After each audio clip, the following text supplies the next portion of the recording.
অনেক মা বোনের আছে তাকবির উলার পরে হাত বাঁধার পরে কিভাবে যে বাঁধে এটা অনেকে স্মরণ রাখে না। এভাবে অনেক সময় হাত একটি আর একটির এইভাবে ঝুলন্ত রাখে, এটা সম্পূর্ণ নাজায়েজ।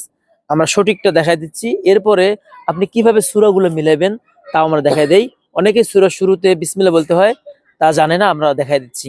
হাত বাঁধার নিয়ম হচ্ছে এভাবে: বিসমিল্লাহির রহমানির রহিম, আলহামদুলিল্লাহি রাব্বিল আলামিন, আর রহমানির রহিম, মালিকি ইয়াউমিদ্দিন, ইয়্যাকা না'বুদু ওয়া ইয়্যাকা নাস্তাঈন, ইহদিনাস সিরাতাল মুস্তাকিম, সিরাতাল লাযীনা আন'আমতা আলাইহিম গায়রিল মাগদুবি আলাইহিম ওয়ালাদ-দাল্লিন, আমিন।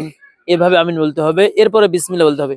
বিসমিল্লাহির রহমানির রহিম, কুল হুয়াল্লাহু আহাদ, আল্লাহুস সামাদ, লাম ইয়ালিদ ওয়া লাম ইউলাদ ওয়ালাম ইয়াকুল লাহু কুফুয়ান আহাদ।